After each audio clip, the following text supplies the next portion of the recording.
Good evening again. Welcome again to Biblical Insights with Bob. Tonight we're continuing a session we started last time on the kingdom of heaven is like, based on parables Jesus told in order to demonstrate or illustrate some of the principles of the kingdom of heaven. Now we know that Jesus spoke much of the kingdom of heaven. In fact, the Gospels say he came preaching, repent, for the kingdom of heaven is at hand. He sent his disciples out preaching the kingdom of heaven. And so, especially in Matthew, we find parables, stories he told, demonstrating or illustrating the kingdom of heaven. Let me just review again. A parable is an illustration. It's there to make a point. It's not there to give all the details of the kingdom, but just there to make a point. So we're looking at some of the parables of Jesus. And tonight we're looking at two different principles and parables that demonstrate those principles. Last time we ended up talking about the testing of the kingdom. Tonight is very similar, but the first section I want to talk about is the rewards and penalties, talking about things that Jesus does for us and gives us. It seems like they stress that, rewards and penalties. Now, notice as we get through them, these three parables come later in the earthly ministry of Jesus, when the kingdom was being rejected by his people. In fact, the first couple tonight are from the 25th chapter of Matthew, which is really at the end of what's known as the Olivet Discourse. The Olivet Discourse is when Jesus told what people should look for, be alert for, and expect in the last days before his second coming and before the final judgment of the world. So it has to do with rewards and penalties. The first one we want to look at comes from the first part of chapter 25, and it's one we're familiar with, the parable of the 10 virgins. Then the kingdom of heaven will be comparable to 10 virgins who took their lamps and went out to meet the bridegroom. 5 of them were foolish and 5 were prudent. When the foolish took their lamps, they took no oil with them. But the prudent took oil in flasks along with their lamps. Now while the bridegroom was delaying, they all got drowsy and began to sleep. But at midnight there was a shout, "Behold, the bridegroom, come out and meet him." Then all those virgins rose and trimmed their lamps. The foolish said to the prudent, "Give us some of your oil, for our lamps are going out." But the prudent answers, "No, there will not be enough for us and you too. Go instead to the dealers and buy some for yourselves."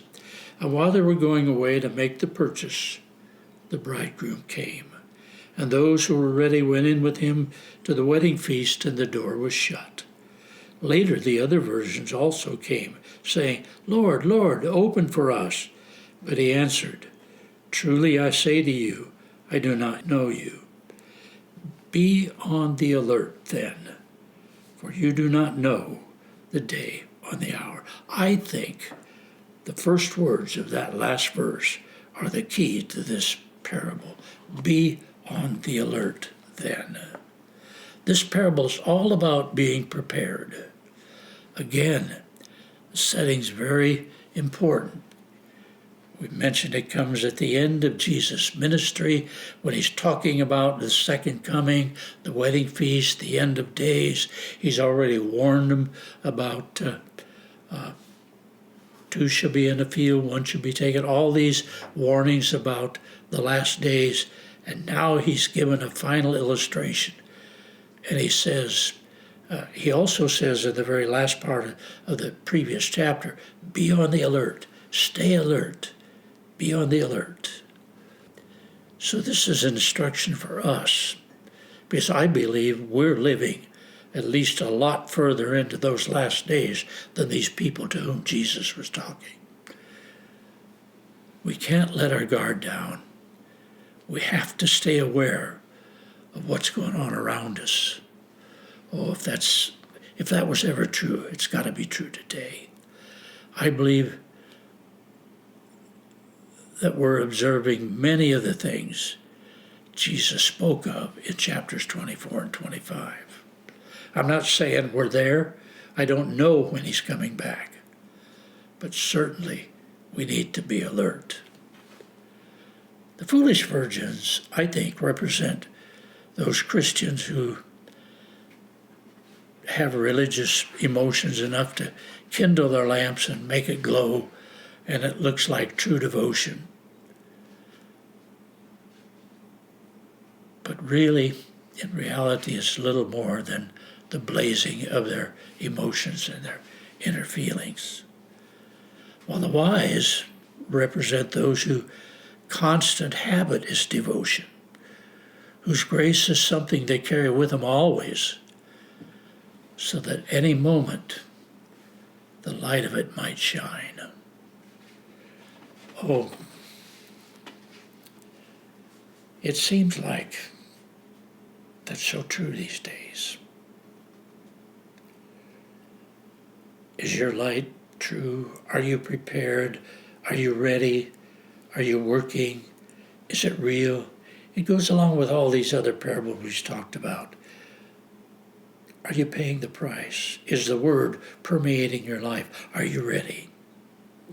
The second parable is a parable of the 10 talents. Again, following immediately after the 10 virgins. It's the parable of the 10 talents, beginning at verse 14. For it's just like a man who's about to go on a journey, who called his own slaves and entrusted his possessions to them. One he gave 5 talents, to another 2, to another 1, each according to his own ability. And he went on his journey. Immediately the one who had received the 5 talents went and traded with him and gained 5 more talents. In the same manner, the one who had 2 talents gained 2 more. But he who received the 1 talent went away and dug a hole in the ground and hid his master's money. Now, after a long time, the master of those slaves came and settled accounts with them. The one who had received 5 talents came up and brought 5 more talents, saying, Master, you entrusted 5 talents to me. See, I've gained 5 more talents. His master said to him, Well done, good and faithful slave. You were faithful with a few things. I'll put you in charge of many things. Enter in, here's that word again, enter into the joy of your master. And the one who received 2 talents came up and said, Master, you entrusted 2 talents to me. See, I've gained 2 more talents. And the master said to him, Well done, good and faithful slave. You were faithful with a few things. I will put you in charge of many slaves. Enter into the joy of your master. And the one also who had received the 1 talent came up and said, Master, I knew you to be a hard man, reaping where you didn't sow and gathering where you scattered no seed. And I was afraid and went away and hid your talent in the ground. See, you have what is yours. But his master answered and said to him, You wicked, lazy slave. You knew that I reaped where I did not sow and gathered where I scattered no seed. Then you ought to put my money in the bank, and on my arrival I would have at least received money back with interest. Therefore take away the talent from him and give to the one who has 10 talents. For to everyone who has, more shall be given, and he who has will have an abundance. But from the one who does not have, even what he does have will be taken away. Throw out that worthless slave into the outer darkness. In that place there will be weeping and gnashing of teeth. This is also found in the Gospel of Luke, the same story about the talents, which means it's important. While the parable of the 10 virgins stresses preparation and awareness, this parable stresses stewardship and faithfulness and productivity. Both of those who doubted their talents through stewardship were rewarded with the same words. Now, even though one had 5, the other had 2, they received the same words. Well done, good and faithful slave. And they were given things over which they were to be master. And they were told to enter into the joy of the master. There was the rewards we're talking about. But really, the focus here is on the 1-talent man. This man viewed the master as unfair and harsh, and so he hid his talent. He did nothing. I guess that's taken conservatism to an extreme, isn't it? There's a great principle in this parable for us, and it's given in the light of the fact that all of us, you and I included, are going to have to stand in the presence of God and give account of how we have used what He has given us. He's not going to ask us how much we have done. It's not the works, but it's how faithful we have been with what He wanted us to do. It's a matter of faithfulness, not productivity. Remember that. 2 talents, 5 talents, 10 talents rather, 5 talents. 1 talent, he could have done just as much proportionally.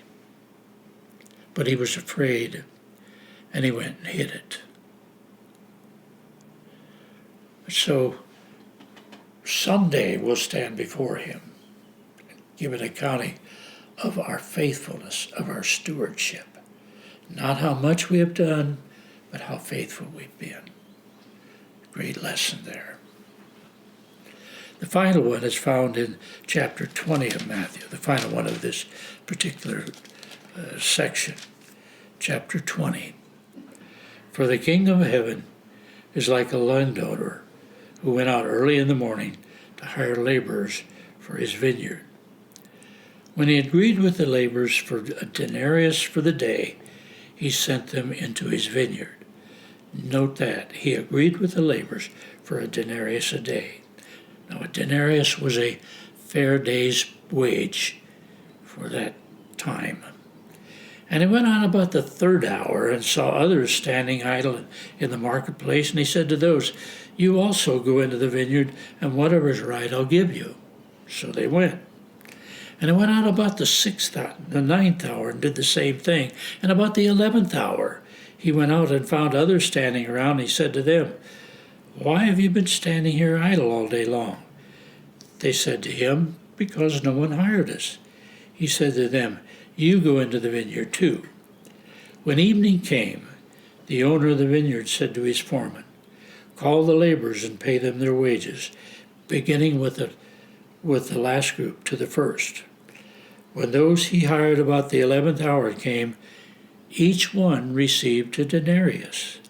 When those he hired first came, they thought they'd receive more, but each of them received a denarius. When they received it, they grumbled at the landowner. I suspect we would have too.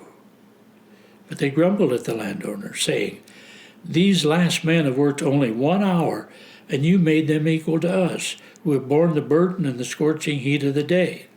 But he answered and said to one of them, "Friend, I'm doing you no wrong. Did you not agree to work for a denarius?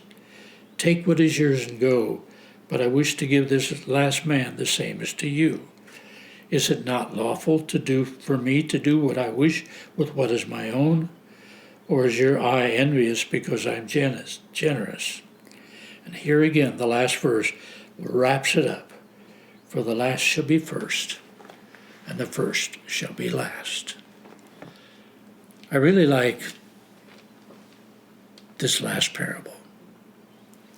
Maybe it's because I've watched people come into the kingdom in the 11th hour of their lives. I could name a couple right now that I think of. And it tells me that they don't have to skimp and get by. They have a reward in heaven, the same as those who came in early.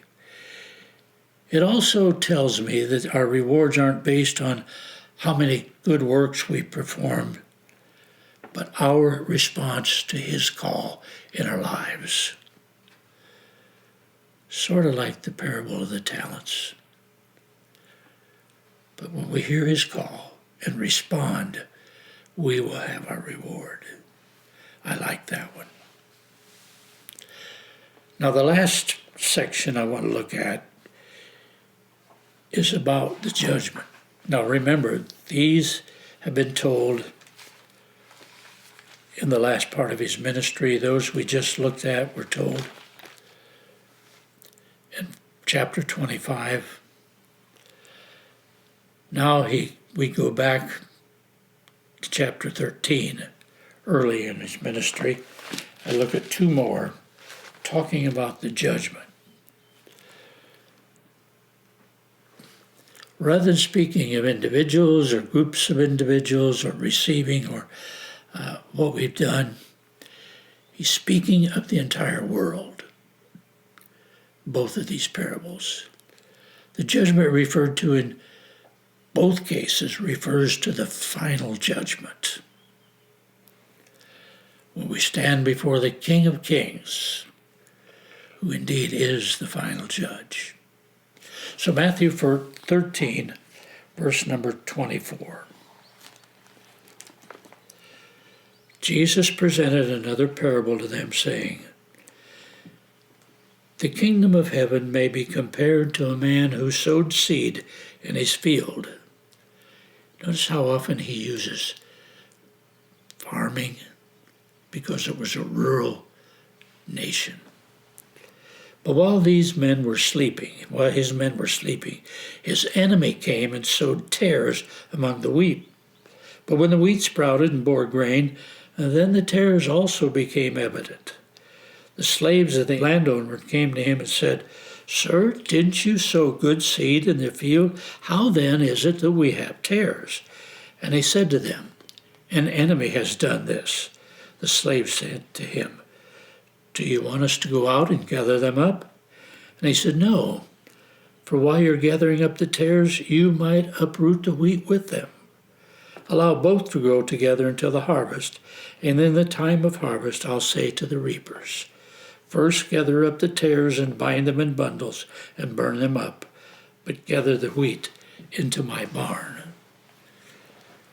The parable has to do with tares among the bad tares among the good wheat. So I believe it refers to the kingdom, or what we might call the church. I really like to call it the kingdom because it includes the entire kingdom, including his people, the Jewish people. Could well be related to the man without the wedding garment, the tares. Professors of the kingdom, but not true citizens. Now, they tell us that tares, when they're growing initially, before the heads come on, they look just like wheat. The more they grow together, the more they intertwine themselves with the wheat. Think about that. If the workers went out and tore them out, they're intertwined, their roots are in it, they're going to destroy the wheat. So the master says, wait, even though they look like. When the wheat begins to come on to fruition, the tares become evident. It's at this point that judgment takes place. I'm sure we've all heard talk about the hypocrites in the church. Here's the answer in Jesus' own words. There is coming a day of reckoning when those who are play acting, hypocrite means playing a role, acting a part, going through the motions. There's coming a day of reckoning, a day of judgment. Our greatest concern should not be about the tares or the hypocrites in the church, but that we remain faithful and bear fruit at the time of harvest. That's the first parable. The second one's very much like it. It's the next, it starts in verse 47, a little bit further down. It's a very short one again. Again, Jesus said, the kingdom of heaven is like a dragnet cast into the sea and gathering fish of every kind. And when it was filled, they drew it up on the beach, and they sat down and gathered the good fish into containers, but the bad they threw away. So it will be at the end of the age. Get it? At the end of the age. The angels will come forth and take out the wicked from among the righteous, and will throw them into the furnace of fire. In that place there will be weeping and gnashing of teeth. Now, I talked about the tares. He talked about wheat and tares and seeds because he was talking to a farming community. Now he's talking about the dragnet, the net that's cast. Remember who he's talking to. I can't help but think as I read this about a time, not a whole lot later, when the disciples, after the resurrection, some of the disciples, Peter said, I'm going fishing. Peter was a fisherman. He lived with nets and fish and sorting fish. This was his life. He knew when Jesus told the parable of the dragnet, Peter was right at home. He knew what he was talking about. But I thought about when they were in the boat fishing, they hadn't caught anything. A figure standing on the shore said, throw your net on the other side of the boat. And they threw it out, and it was so full they could hardly drag it in. 153 fish, John tells us. And they took it to shore, and I'm sure they did what Jesus talked about. There was a sorting. Remember back in the Old Testament when Jesus told them what they could eat and what they couldn't eat, and he told them they could eat fish that had scales and gills, but there were certain kinds of sea animals that they shouldn't eat. So when they brought the net to shore, they had to sort out those that were edible, those that they could sell, those that were good fish. And they either threw the rest back or destroyed them. I'm not sure. In the parable, they were destroyed. Don't you think they got the point? Fishermen who did this daily up until the time Jesus had called them to be fishers of men. So in these 13, 15 parables, Jesus gives us a glimpse of what the kingdom of God is like. And there's lessons in every one of us. Oh, sure, they're based in the setting, the historical setting, but there's lessons for us today.